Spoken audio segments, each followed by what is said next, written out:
Bismillahirrahmanirrahim. Assalamualaikum warahmatullahi wabarakatuh. Innal hamdalillah nahmaduhu wa nasta'inuhu wa nastaghfiruh wa na'udzu billahi min shururi anfusina wa min sayyiati a'malina. May yahdihillahu fala mudilla lahu wa may yudlil fala hadiya lahu. Asyhadu an la ilaha illallah wahdahu la syarika lahu wa asyhadu anna Muhammadan abduhu wa rasuluhu la nabiyya wa la rasula ba'da, amma ba'd. Alhamdulillah, segala puji bagi Allah yang di pagi hari ini dengan taufiknya, inayahnya kita bisa berjumpa kembali setelah kita melaksanakan salat subuh secara berjamaah, yang kita berkumpul di salah satu rumah-rumah Allah Subhanahu wa Ta'ala yang tidak lain adalah untuk bermajelis ilmu. Dan juga bahwasanya yang perlu diketahui, kita sekarang berada di salah satu di antara bulan-bulan Muharram, yaitu bulan Dzulhijjah. Dan mengenai hal ini teringat dengan firman Allah Subhanahu wa Ta'ala dalam surat Al-Baqarah, wattaqullaha wa'lamu, dan bertakwalah kalian kepada Allah dan ketahuilah atau berilmulah. Maka mengenai ayat ini berkata As-Sa'di, di antara sebab yang bisa menguatkan ketakwaan adalah al-ilmu bil jazail a'mal. Salah satu sebab atau faktor yang bisa menguatkan ketakwaan seorang hamba kepada Allah adalah ketika dia mengetahui akan balasan perbuatan-perbuatan. Maka kita semuanya akan bisa memaknai bulan Dzulhijjah, akan bisa memaksimalkan bulan Dzulhijjah dengan ketaatan dan amal soleh. Ketika kita punya pemahaman, punya ilmu, pengetahuan tentang balasan-balasan yang akan kita raih dan kita dapat jika kita menjalankan ketaatan di bulan Dzulhijjah. Maka mengenai bulan Dzulhijjah, sebagaimana sabda Rasulullah SAW dalam hadis riwayat Bukhari, beliau mensabdakan, ma min ayyamin al-amalu salihu fihin ahabbu ila Allah min hadhil ayyam al-ashr. Yang artinya tidak ada hari-hari yang amal soleh di dalamnya lebih Allah cintai, ahabbu ila Allah. Dan berkata Ibn Rajab Al-Hambali, jika disebutkan lafaz ahabbu ilallah, yang paling Allah cintai, maka maknanya adalah afdaluhu, yang paling teristimewa dari semua amalan-amalan yang ada. Maka amalan yang ada dalam bulan Dzulhijjah, ahabbu ilallah, yang paling Allah cintai, yaitu 10 awal dari bulan Dzulhijjah. Karena alhamdulillah kita sekarang ini berada di hari-hari bulan Dzulhijjah. Hari yang kedua, Pak. Ya. Kedua bagi yang di sini. Ketika di sana. Maka para sahabat mengatakan, qalu wal jihadu ya Rasulullah. Bahkan bisa menandingi pahala jihad wahai Rasulullah. Maka Rasul mengatakan, walal jihad, bahkan pahala jihad pun tidak bisa mengalahkan amalan yang dikerjakan di bulan Dzulhijjah, kecuali seorang laki-laki kharaja bi nafsihi wa malihi, yang dia berjihad di jalan Allah dengan nyawa dan hartanya, walam yarji' min dzalika bi syai', kemudian tidak kembali sedikit pun dari apa yang dia perjuangkan. Oke, menunjukkan betapa besarnya, betapa agungnya pahala-pahala yang akan diraih oleh seorang hamba ketika dia beramal soleh di bulan Dzulhijjah. Maka Allah bersumpah dalam surat Al-Fajr, wal fajri walayalin ashar. Demi waktu fajar Allah jadikan bulan Dzulhijjah dalam sumpahnya, dan malam-malam yang 10. Dan udah pernah kita bahas ya, di pertemuan yang nggak tahu berapa itu. Layalin ashar, para ulama mufassir menjelaskan bahwasanya yang pertama yaitu 10 malam terakhir dari bulan Ramadan. Yang kedua yaitu hari-hari 10 awal dari bulan Dzulhijjah. Dan yang ketiga ada yang mengatakan bahwasanya 10 awal bulan Muharram. Akan tapi yang lebih kuat pendapat yang 1 dan 2. Malam-malam 10 terakhir dari bulan Ramadan dan hari-hari di bulan Dzulhijjah. Sehingga di sana ya ada sebuah pertanyaan, manakah yang lebih istimewa antara 10 terakhir bulan Ramadan atau 10 awal bulan Dzulhijjah? Maka berkata Syekhul Islam Ibnu Taimiyah dan juga diikuti oleh muridnya Ibnu Qayyim Al-Jauziyah, jika dilihat dari malamnya, maka 10 terakhir bulan Ramadan lebih afdal. Tapi jika dilihat dari harinya, siangnya, maka bulan Dzulhijjah lebih afdal. Sehingga ya, bagi seorang muslim mukmin, dia itu lebih memperhatikan siangnya, meskipun semua diperhatikan waktu siang malamnya, akan tapi hendaknya yang menjadi perhatian lebih besar adalah hari-harinya di bulan Dzulhijjah. Dan di antara sebab kenapa bulan Dzulhijjah begitu istimewa di sisi Allah, karena sesungguhnya di antara sebab besarnya pahala sebuah ketaatan karena syarafuz zaman wa syaraful makan. Karena keistimewaan sebuah waktu dan tempat. Maka bulan Dzulhijjah kenapa istimewa? Karena Allah muliakan bulan Dzulhijjah. Bulan Dzulhijjah adalah salah satu bulan-bulan Muharram, sebagaimana hadis dalam riwayat Bukhari dari Abu Bakrah. Dan juga dalam surat Taubah ayat 36 yang artinya inna iddatash syuhuri 'indallahi 12 syahra. Sesungguhnya bilangan bulan di sisi Allah ada 12 bulan. Minha arba'atun hurum. Di antara 12 bulan itu ada 4 bulan haram, yaitu Dzulqa'dah, Muharram, Dzulqa'dah dan Dzulhijjah. Dan bulan Dzulhijjah di antara sebab kenapa dimuliakan karena ijtima'u ummahatil ibadah, berkumpulnya ibadah-ibadah yang sangat agung itu di bulan Dzulhijjah. Ada apa di bulan Dzulhijjah dari amal-amal ibadah? Haji. Di bulan apa? Dzulhijjah.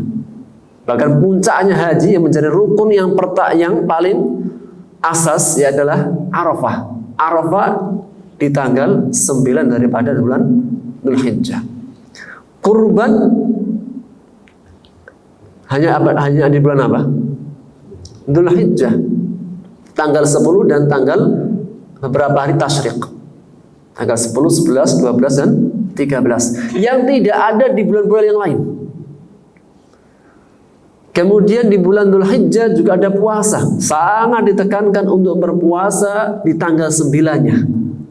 Sebagaimana sabda Rasulullah dalam hadis riwayat An-Nasa'i. Beliau mengatakan, "Shaumu Asyura yukaffiru sanal madhiyah." Puasa Asyura itu menghapuskan dosa setahun yang lalu.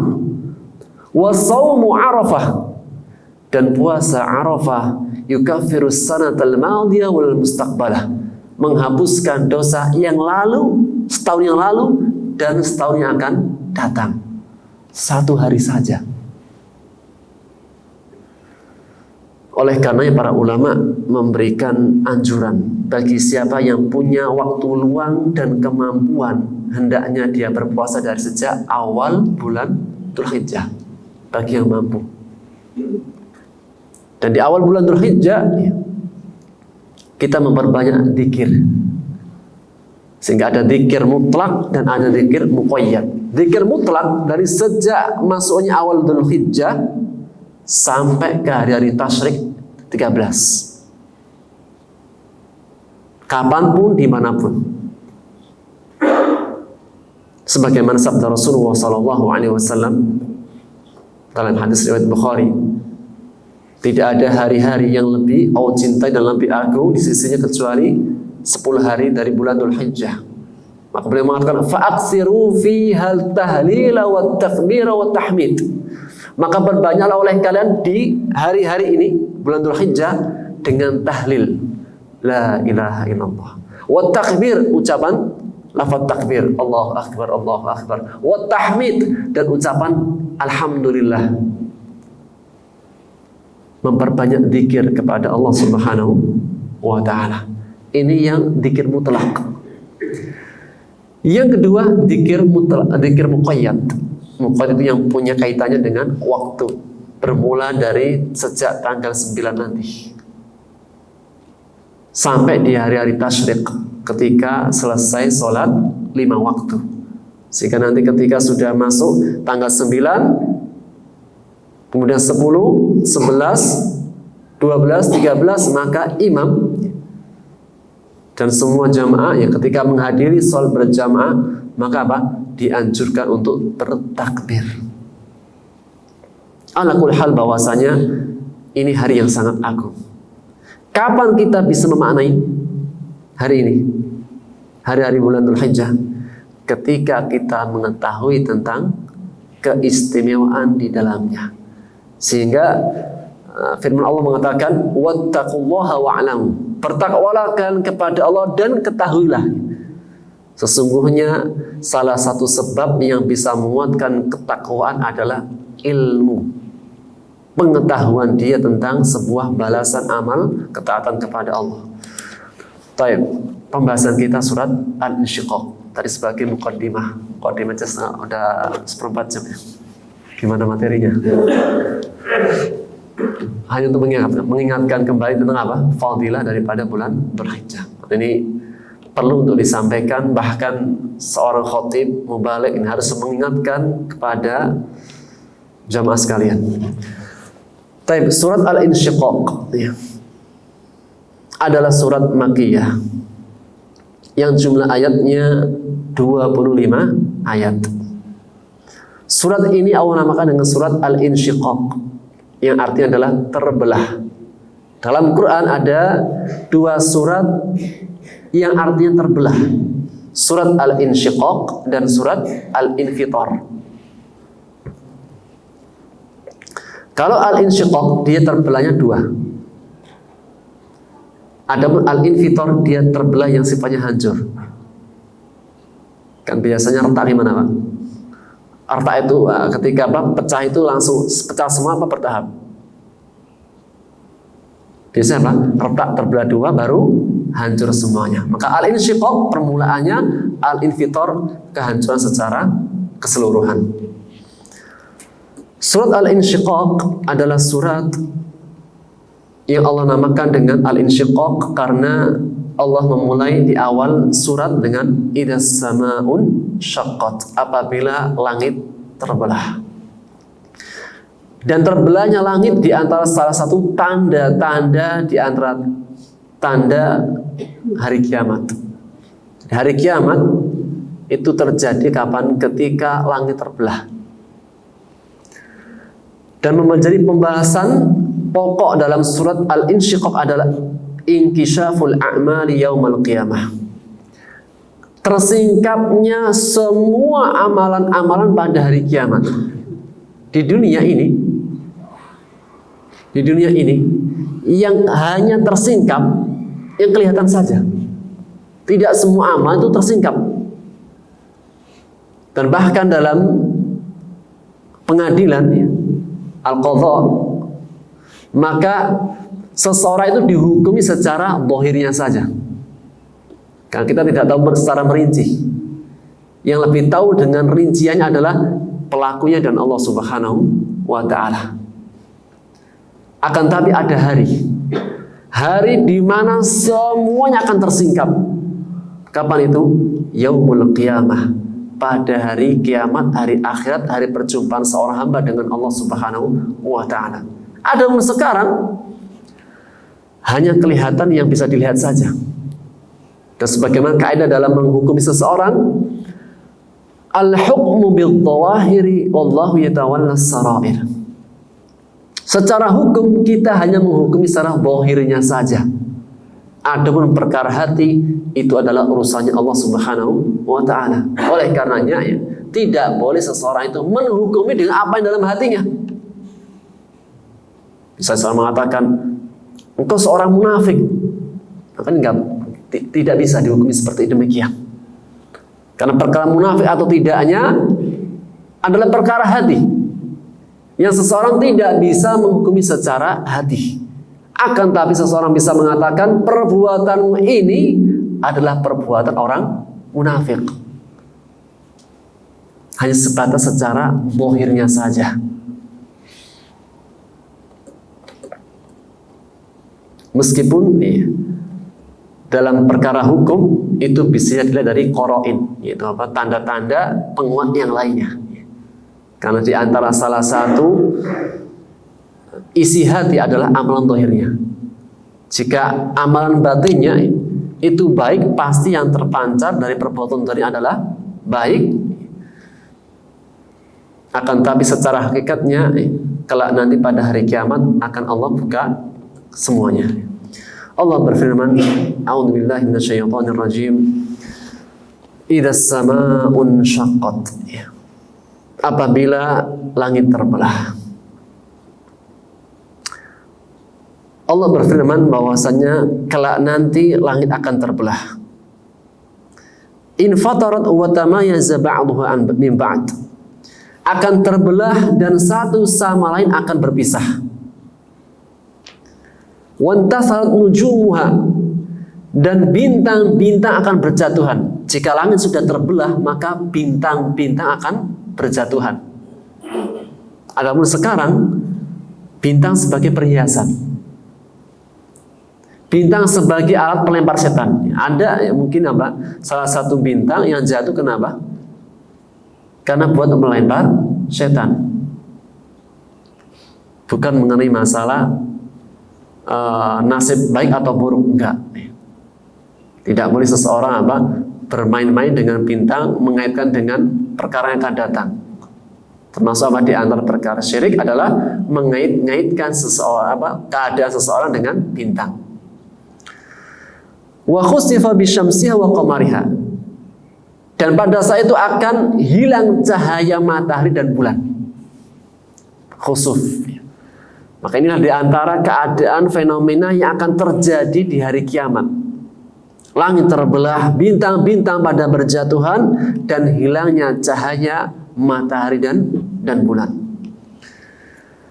Dan ketika Allah jadikan langit tersebut terbelah, kemudian apa yang ada padanya pada berjatuhan, Allah menegaskan wa adinat li rabbiha wa huqqat, dan ia patuh terhadap Rabbnya dan sudah semestinya patuh.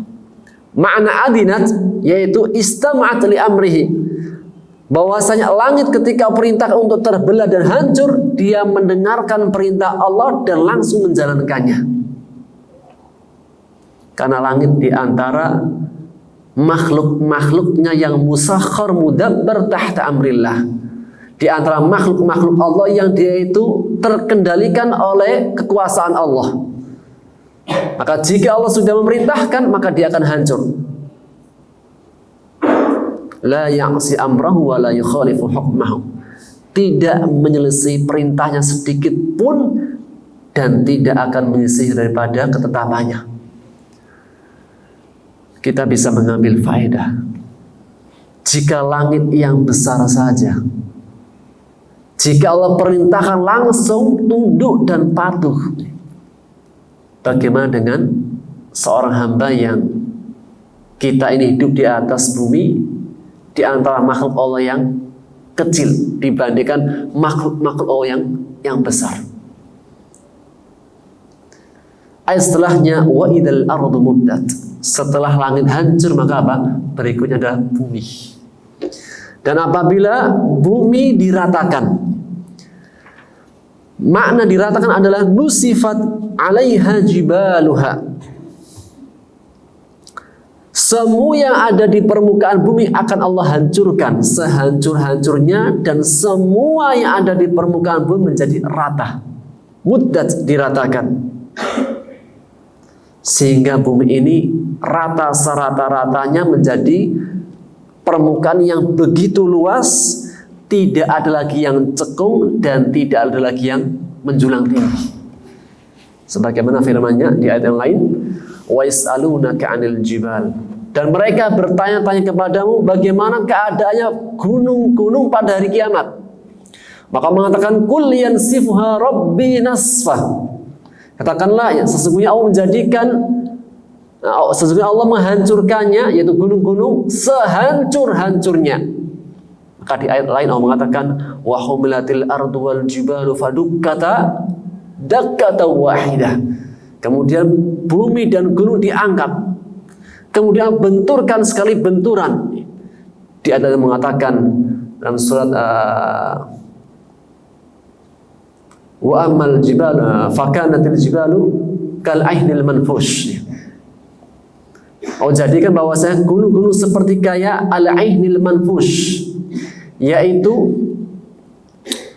kapas yang diterbangkan.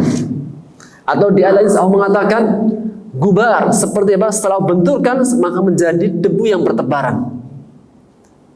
Kita bisa bayangkan gunung yang besar-besar itu, gunung yang sangat kuat itu, pada hari kiamat Allah hancurkan sehancur-hancurnya sehingga seperti kayak kapas atau debu yang diterbangkan. Atau dia mengatakan wa kanat asaraba, ya, Allah jadikan gunung seperti kayak fata morgana. Maksudnya apa?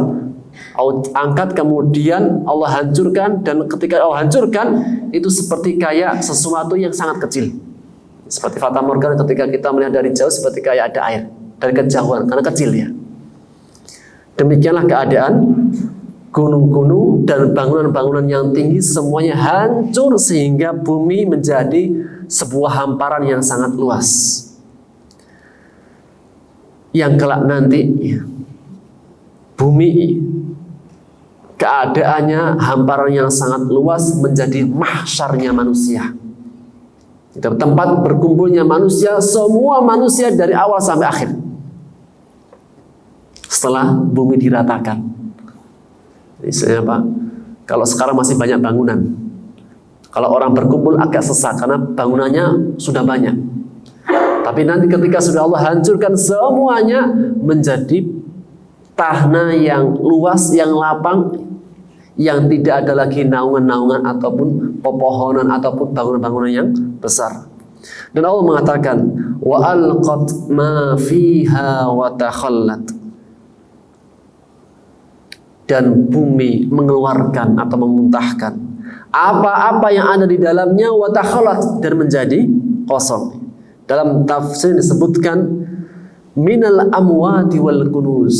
Pada hari akhirat nanti bumi mengeluarkan beban beratnya, mengeluarkan isi-isinya.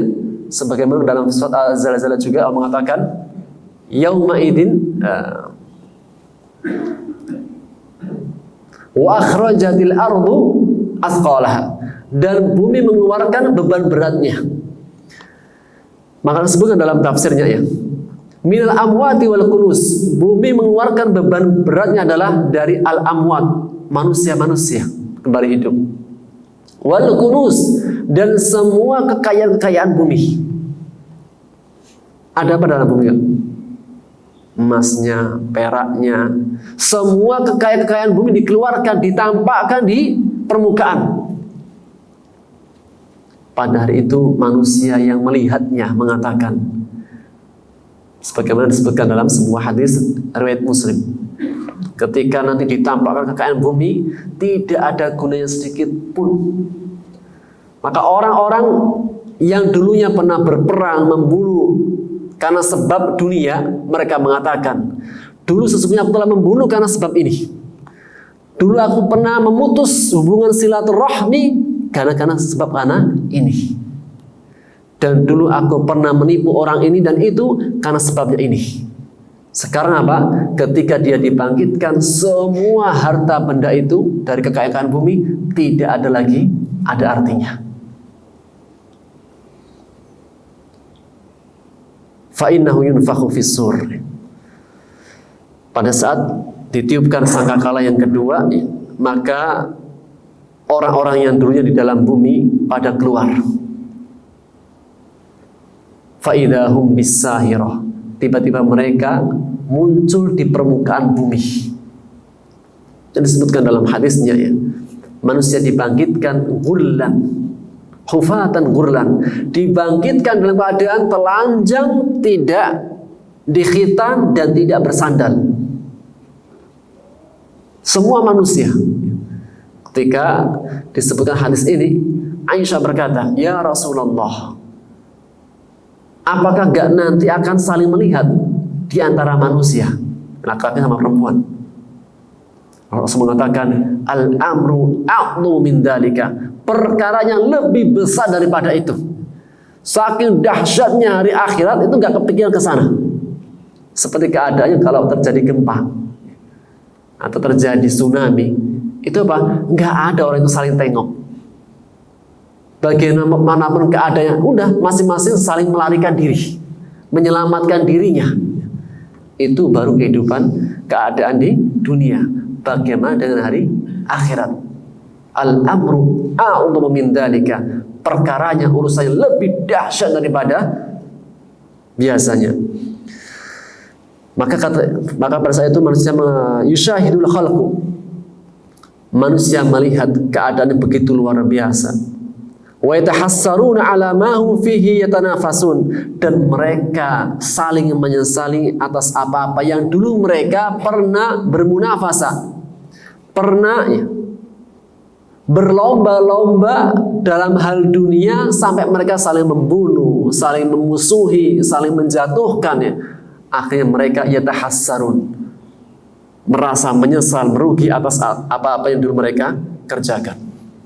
Sehingga makna firman Allah, wa alqat ma fiha wa takhallat, mengeluarkan isinya, kemudian ditampakkan kekayaan dunia yang manusia mereka menyesali atas perbuatan-perbuatan yang dulu mereka memusuhi, berbuat zalim, berbuat durhaka karena urusan dunianya. Wa adinat li rabbiha wa huqqat. Bumi pun ketika perintahkan untuk mengeluarkan beban beratnya, isi-isinya, dia mentaatinya dan sudah semestinya patuh. Maka menegaskan, ya ayyuhal insan, wahai manusia. Ini apa? Kalau dalam bahasa namanya al-munadatu lil ba'id, yaitu nida, panggilan untuk yang jauh. Ya ayyuhal, untuk yang jauh. Wahai manusia, dia dekat akan tapi dipanggil dengan huruf menunjukkan jauh. Sesungguhnya engkau kadihun ila rabbika kadahan. Sesungguhnya engkau benar-benar bekerja keras ila rabbika, menuju Rabbmu, famulaqih, maka kelak pasti engkau akan menjumpainya. Allah menegaskan, hai manusia, yang Allah panggil dengan huruf yang jauh. Seakan-akan Allah ingin menegaskan kepada manusia, hai manusia, kenapa kalian menjauh? Kenapa kalian jadi menjauh? Padahal perbuatanmu yang kau bekerja keras. Bekerja keras siang, pagi, malam. Dan tidak ada seorang pun yang hidup di dunia ini yang enggak kerja keras. Semua kerja keras. Tidak ada orang hidup di dunia yang yang santai, nggak ada. Mau tidur terus, misal pagi tidur, siang tidur, sore tidur, malam tidur. Lebih santai apa sehat, Pak? Lebih sehat apa lebih berat? Lebih puyeng, lebih berat, Kak. Kenapa? Dia tidak kerja, sehingga apa? Tidak punya uang. kayaknya tidur jasadnya, tapi apa? Pikirannya kemana-mana. Yang kerja pun demikian, dia kerja keras.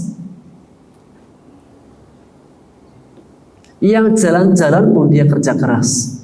Yang nggak pernah jalan kodaru apa? Sudah dia sakit. Kerja keras nggak Pak? Kerja keras dengan keadaannya. Tidak ada orang di dunia ini nggak kerja keras. Semuanya kerja keras. Aku mengatakan, hei manusia, engkau telah bekerja keras. Dan tidak ada yang tidak bekerja keras dalam kehidupan dunia ini. Maka kenapa kerja kerasmu tidak menjadikanmu dekat kepadaku, tapi lebih menjauh dari ridhoku? Padahal dalam hakikatnya, ketika dia kerja keras, dan kerja kerasnya bukan malah mendekatkan dirinya kepada Allah, tapi malah menjauh dari Allah, tapi ujung-ujungnya lari dari Allah, kembali kepada Allah. Akan kembali kepada Allah, mengatakan famulaqih, pasti kalian akan menemuiku, akan menemuinya, dari kata liqa. Jadi hakikatnya apa? Dia ingin menjauh, ingin lari daripada Allah, tapi dalam kenyataannya mau tidak mau, cepat atau lambat, famulaqih, dia akan menemui, akan berjumpa dengan Allah Subhanahu wa ta'ala. Kapan itu? Ketika inna lillahi wa inna ilaihi raji'un. Makanya apa? Kalau ada orang meninggal, kita bilang apa? Telah berpulang mudah-mudahan ke rahmat Allah. Rahmatullah ini apa? Sebuah doa, mudah-mudahan apa? Ila rahmatillah. Meskipun orangnya dulu itu masya Allah gitu, kelakuannya masya Allah, tapi apa? Tetap dibilang apa? Semoga dia telah berpulang ke rahmat Allah. Mudah-mudahan doanya. Makanya apa? Rahimahullah. Semoga dia mendapatkan rahmatnya Allah. Ala kulli hal, bahwasanya ketika dia menjauh, kemanapun dia pergi, misalnya pengen menjauh dari masjid, nggak pernah ke masjid, nggak pernah ibadah, pengen menjauh dari Allah. Meskipun rumahnya dekat dari masjid, larinya kemana Pak? Jauh-jauh pokoknya. Kewes, jalan-jalan, liburan, nggak tahu. Tapi tetap apa? Ketika dia menjauh, hakikatnya dengan berjalannya waktu, famulaqih, akan menjumpai waktu yang dia mau nggak mau dijemput paksa sama malakul maut. Ke dalam bahasa Quran itu apa? Hadur ahadumul maut, kematian mendatangi. Sebagaimana dalam firman-Nya ya,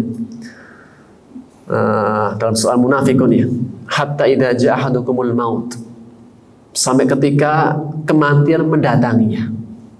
Kenapa bahasa Quran Allah mengatakan kematian mendatangi atau kematian menghampiri? Kan manusia pengen lari saja Pak, pengen menjauh saja. Tapi apa? Waktu sudah Allah tentukan bahwa setiap orang pasti akan menemui ajalnya, mau tidak mau kematian yang akan menjemputnya.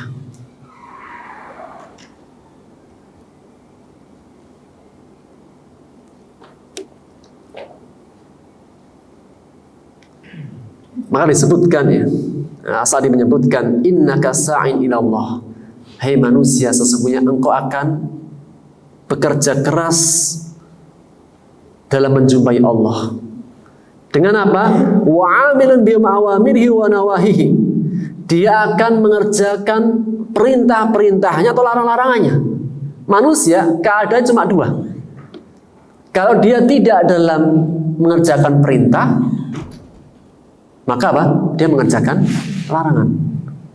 Jika dia tidak dalam ketaatan, maka dia akan dalam ketidakketaatan.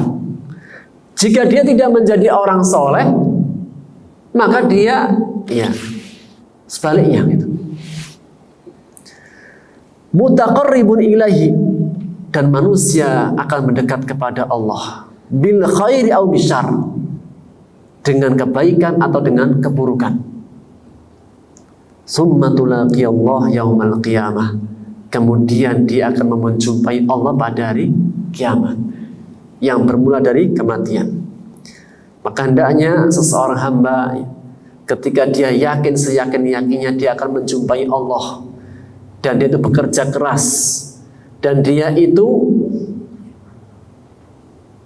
akan menghadapi keadaan demi keadaan, dan ujung-ujungnya adalah menghadap Allah Subhanahu wa Ta'ala. Hendaknya dia mengambil pelajaran dari kehidupannya.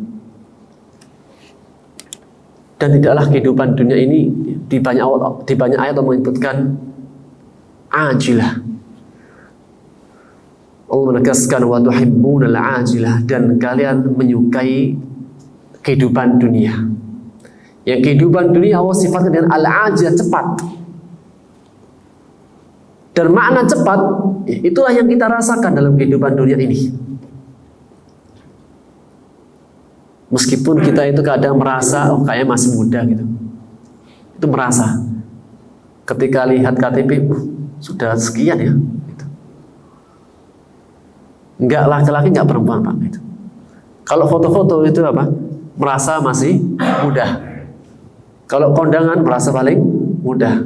Tapi ketika lihat KTP kayak nggak percaya.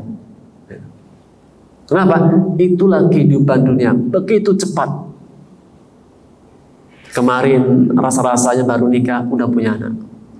Kemarin baru punya anak, rasa-rasanya baru punya anak, sudah SMA. Sudah SMA, bentar lagi kuliah, menikah, punya cucu. Setelah punya cucu, udah melihat apa? Melihat di depan cermin sudah mulai berubah 1, 2, 3. Gak lama pensiun. Setelah pensiun, gak lama diteruskan lagi. Teruskan sendiri. Ala kulli hal, itulah kehidupan dunia ya. Allah mengatakan al-ajilah, kehidupan dunia cepat. Sehingga di banyak ayat Allah itu mengingatkan kehidupan dunia seperti kayak rerumputan atau tumbuh-tumbuhan. Allah mengatakan dalam surat Al-A'la, walladzi akhrajal mar'ah faja'alahu gusaan ahwa. Dialah Allah yang mengeluarkan tumbuh-tumbuhan, rerumputan. Dalam perjalanan waktu rerumputan gimana? Tumbuh, berkembang, besar, kemudian berbunga, kemudian agak kering, kemudian menguning, faja'alahu gusaan ahwa. Kemudian akhirnya kering, kehitam-hitaman, selesai. Kalau tumbuh-tumbuhan kan apa? Ketika kering menguning atau menghitam. Kalau kita Pak, semakin bertambah umur semakin putih. Haji soalnya. Kan apa, simbol putih haji. Ya Pak, itulah ya. Karena apa ya, bagi orang yang sudah punya uban tidak boleh cabut. Kenapa Pak? Hah? Biar kalau mau nikah lagi itu sudah tua. Enggak, maksudnya apa? Nah, uban adalah cahaya. Jadi kalau yang mencabut uban nggak punya cahaya nanti pada hari kiamat. Padahal apa? Di antara yang kita harapkan pada hari kiamat apa? Cahaya. Kita berdoa, Rabbana atmim lana nurana, ya Allah sempurnakanlah cahaya kami ketika melewati sirat, ketika apa? Di padang apa? Ketika di hari akhiratnya gitu. Ketika di dunia dikasih cahaya dicabut. Sehingga apa? Jika bersebut. Disemir nggak boleh hitam, selain itu boleh. Jadi kalau punya uban itu malah tambah gembira. Kenapa? Cahaya nih. Nanti apa? Akan gemerlap cahayanya. Dan sebagai pengingat Pak, kalau orang punya uban pengingat, ternyata apa? Saya sudah tua. Ketika sudah tua hendaknya semakin soleh, semakin dekat dengan Allah Subhanahu Wa Taala, semakin banyak ketaatannya. Bukan tua malah semakin jadi perbuatannya. Kenapa? Menunjukkan dia nggak lama. Kalau sudah muncul ubannya, sudah kelihatan tua, nggak lama biasanya. Baik, maka setelahnya Allah mengatakan ya, mengenai keadaan manusia. Fa amma man utiya kitabahu biyamini. Ini menjadi pokok pembahasan kita. Tema utama dari surat Al-Insyiqaq adalah inkishaful a'mali yaumil qiyamah. Tersingkapnya semua amal-amal seorang hamba pada hari kiamat. Allah mengatakan fa amma man utiya kitabahu biyamini. Maka adapun siapa orang yang diberikan kitabnya dengan tangan kanannya atau sebelah tangan kanannya, fasaufa yuhasabu hisaban yasira. Kelak dia akan dihisab dengan hisab yang ringan atau mudah. Wa yanqalibu ila ahli masrura, dan dia akan kembali kepada keluarganya dengan gembira riang. Maka apa? Kelompok yang pertama adalah mereka orang-orang yang mendapatkan kitabnya dengan tangan kanannya. Sehingga dari sini kita bisa mengambil faedah. Di antara perkara hari akhirat yang akan kita jumpai adalah kita menerima catatan amal. Catatan amal yang Allah sebutkan di dalam surat Al-Kahfi ayat 49. Allah menegaskan, a'udzubillahi minasyaitonirrajim. Wa wudi'al kitab. Kemudian diletakkan kitab. Fatarul mujrimin, maka apa? Orang-orang mujrim berbuat dosa. Ini apa? Orang berbuat dosa. Musyfiqina, mereka takut. Takut daripada menerima kitabnya. Maka mereka mengatakan, wa yaquluna ya wailatana ma li hadzal kitab la yughadiru saghiratan wala kabiratan illa ahsaha.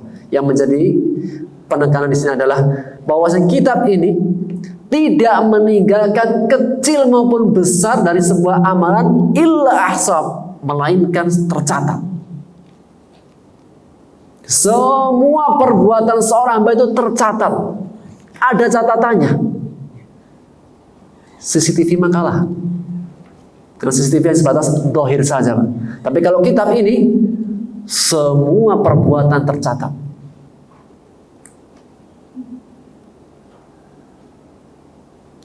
Dan tidaklah setiap dari kita melainkan ada penjaganya. Allah mengatakan, in kullu nafsin lamma 'alaiha hafid. Tidaklah setiap jiwa melainkan ada penjaganya. Siapakah mereka? Para malaikat yang senantiasa mencatat amalan-amalan seorang hamba, yang kecil, yang besar, yang baik, yang buruk, semua tercatat. Maka di antara hari kebahagiaan adalah hari pada saat kita menerima catatan kita dengan tangan kanan. Dan mereka adalah orang-orang yang kebaikannya sangat banyak. Dia adalah yang mengatakan Rasul Al-Haqqah, ya. Fa amma man utiya kitabahu biyamini fayaqulu ha umqra'u kitabiyah. Adapun orang-orang diberikan kitabnya dengan tangan kanannya, maka mereka gembira ria. Seraya mengatakan, ha umqra'u kitabiyah, lihatlah, bacalah kitabku ini. Seperti kita kalau mendapatkan rapot, kita dapat ranking gitu kan, nilai kita bagus-bagus semuanya, maka apa? Kita bahagia, pamer kan. Nilainya nih bagus-bagus semuanya, bangga gitu kan. Maka mengatakan apa? Dia mengatakan, fa amma man utiya kitabahu biyaminihi fayaqulu ha umqra'u kitabiyah inni dhanantu anni mulaqin hisabiyah.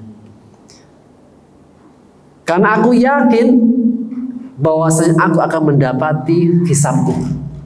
Jadi apa? Seseorang itu mendapatkan catatan amal yang baik, di antara sebabnya adalah inni dhanantu anni mulaqin hisabiyah. Aku yakin bahwa aku akan mendapatkan hisab. Maka salah satu motivasi ketika kita ingin mendapatkan catatan amal yang baik adalah kita yakin seyakin-yakinnya kelak nanti di akhirat ada hari namanya hisab. Ada hari namanya akan diberikan catatan amal. Maka apabila ada seorang santri atau mahasiswa yang dia yakin kelak nanti ada ujian dan akan ada pembagian rapot, maka dia akan punya semangat. Oh, saya harus belajar. Karena nanti ada hari, ada waktu, kelak nanti ada pembagian rapot. Dan semua nilai akan tercantum di dalamnya.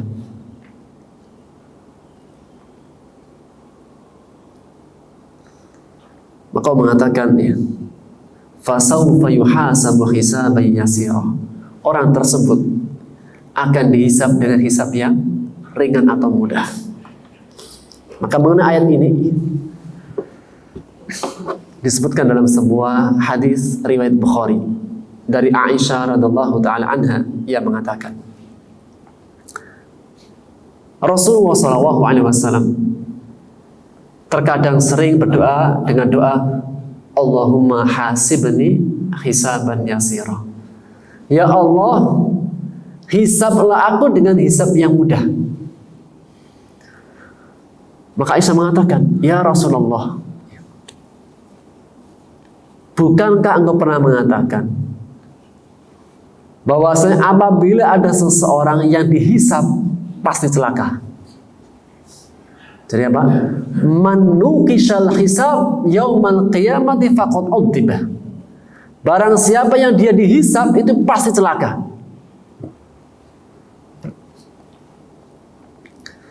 Maka Aisyah mengatakan, bagaimana dengan firman Allah hisaban yasira, hisab yang mudah.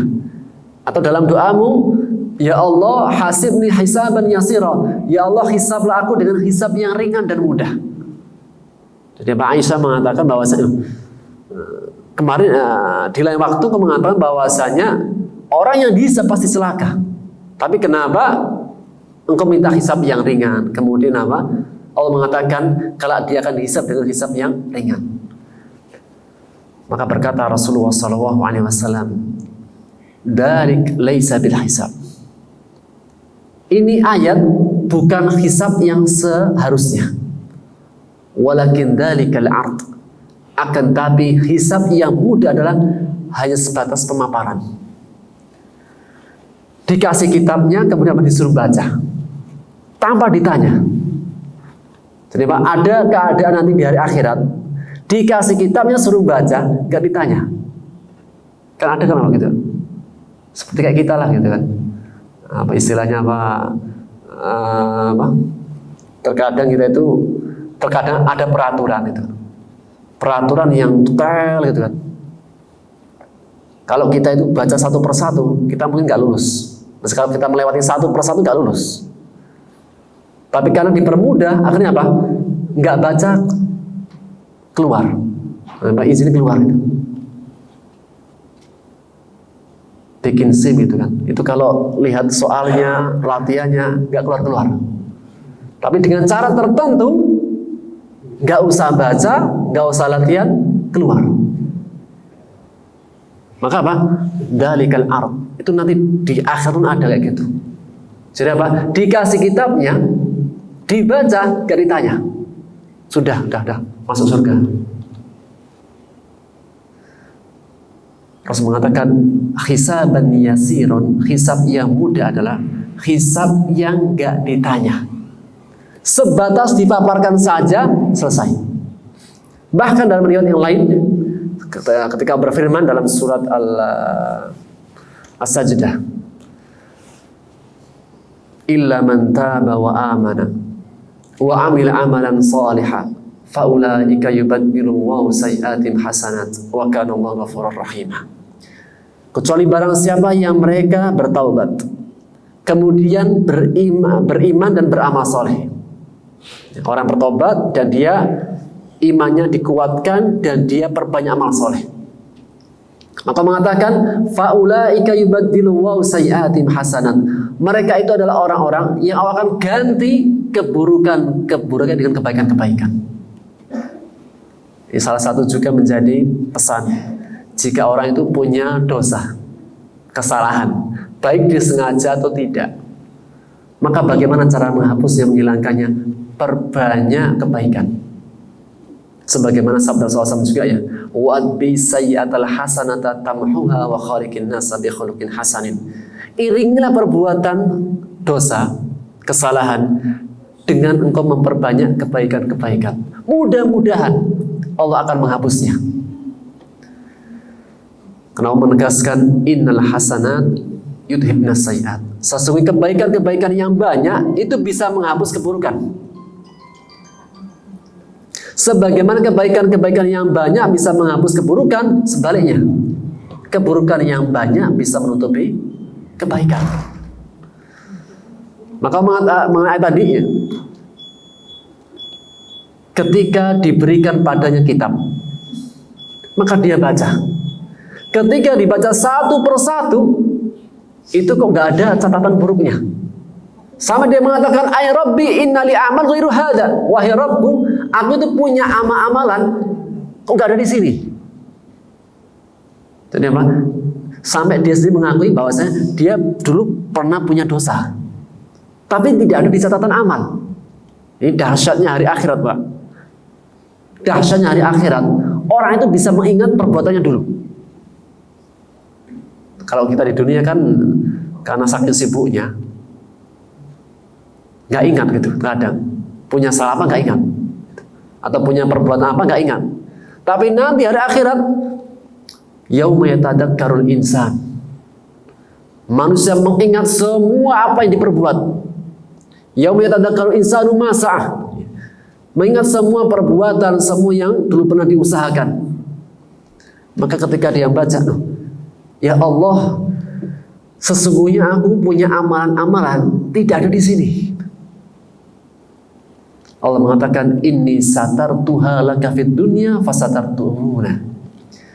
Aku telah tutupi engkau di dunia, dan aku juga tutupi kesalahan di akhirat. Dan setiap keburukan-keburukannya aku ganti dengan kebaikan-kebaikan. Inilah firman Allah, illa man taba, kecuali barang siapa yang bertobat, beriman dan beramal soleh yang banyak, Allah ganti keburukan-keburukan dengan kebaikan-kebaikan. Bagi siapa yang bertobat dan memperbanyak amal solehnya. Sehingga hisaban yasira, hanya dikasih kitabnya, tidak dibaca dan tidak ditanya. Adapun yang sampai ditanya pasti celaka. Karena bagaimanapun perbuatan kita itu kalau didetailkan pasti ada cacatnya. Maka di antara rahmat Allah, as-sittir, itu apa? Itu menutupi perbuatan dosa. Di antara sebab yang bisa kita dapat, ya, Allah akan menutupi dosa-dosa kita adalah satu. Ketika berbuat dosa dan sudah bertobat, maka jangan pernah menceritakan. Itu adabnya. Justru orang yang suka menceritakan perbuatan dosa, itu Allah ancam. Lihat Rasulullah SAW. La yadkhulul jannatal muhajir. Gak akan masuk surga. Maksudnya apa? Susah masuk surganya. Siapa? Orang yang mereka mujahir, yang suka menjaharkan. Apa menjaharkan itu? Menampakkan, suka bangga dengan perbuatan dosanya. Saya dulu preman saya. Maka apa? Kesalahan zaman dulu itu tidak boleh diceritakan, kecuali karena dia ingin memberikan pelajaran. Jangan jadi preman itu gak enak, menyengsara itu, memberikan pelajaran kepada itu. Tapi dibuat cerita kebanggaan, gak boleh. Al-mujahir, justru sikap yang benar adalah menutupi. Udah tutup.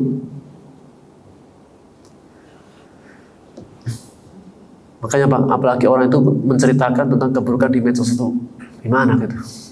Ini menyelisih kaidah bertaubat. Justru ketika Allah menutupi di dunia, maka jangan dibuka. Dan Allah as-sittir, itu bahwasanya Allah itu tidak membuka perbuatan dosa, tidak pernah menampakkan. Dan dalam kisah yang sangat masyhur yang sering kita ceritakan, yaitu kisahnya Nabi Musa alaihissalam ketika dia sholat istisqa, kemudian gak turun hujan. Ketika lama gak turun hujan, tambah semakin parah, semakin panas, semakin gak ada tanda-tanda mendung. Padahal imamnya siapa? Nabi Musa. Kalau imamnya Ustadz mungkin ada alasannya, Ustadz biasalah. Imamnya siapa? Nabi Musa. Singkat cerita apa? Nabi Musa mengadu kepada Allah, ya Allah, doaku udah lama.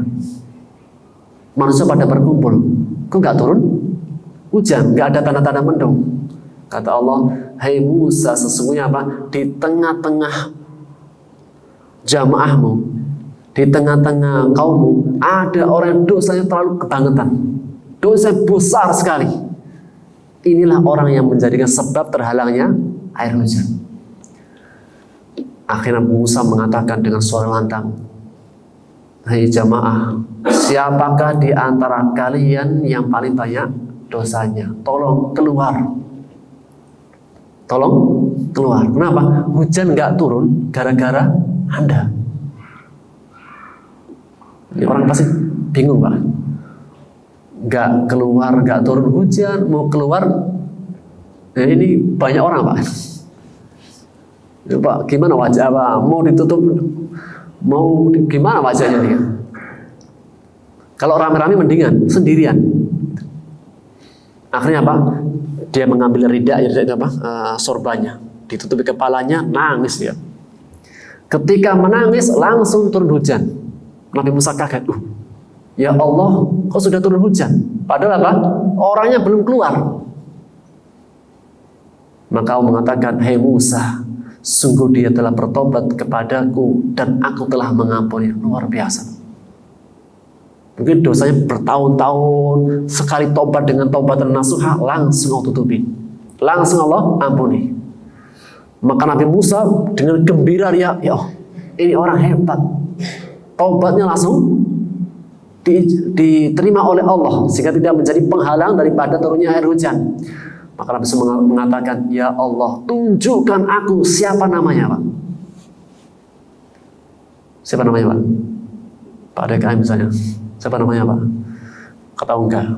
Hei Musa, dia berbuat dosa saja bertahun-tahun gak aku buka namanya, gak aku singkap orangnya. Bagaimana setelah aku sudah terima taubatnya? Allah sitir. Betapa luasnya rahmat Allah, betapa sabarnya Allah Subhanahu wa Ta'ala.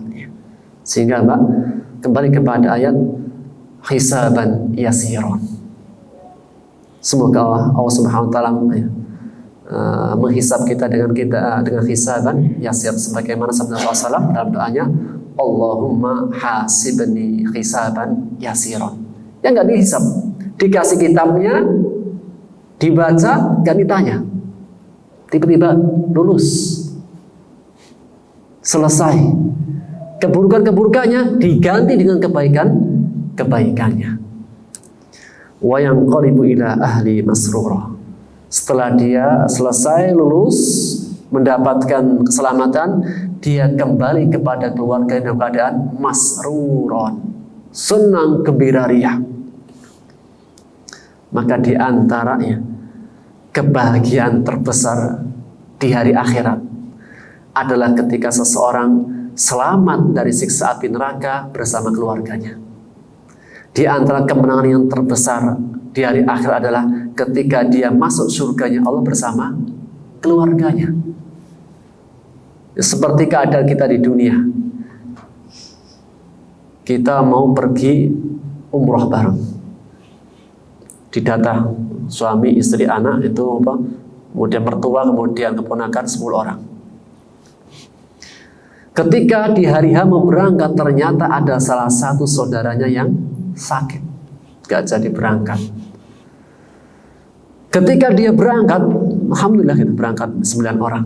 Akan tapi apa? Ketika nyampe sana gimana rasanya? Masih ada yang tertinggal rasanya. Kenapa? Karena tertinggal satu. Tertinggal satu, ada yang gak berangkat. Meskipun bahagia Pak di sana, bisa umroh, bisa haji, tapi apa? Sayang, ada satu yang tertinggal. Keadaannya bisa kita bawa mengenai keadaan kita di hari akhirat. Yuk kita bareng-bareng keluarga bersama menguatkan ketakwaan, menghadirkan rasa takut. Semoga apa? Kita semuanya bisa masuk surga secara bareng-bareng. Meskipun harus dipaksa, nggak apa-apa dipaksa dikit. Harus dipaksa untuk masuk surga. Karena lebih afdol mana Pak? Sukarela masuk neraka apa dipaksa masuk surga? Hah? Kalau dia tahu rasanya surga, pasti dia mengatakan, terima kasih Abi.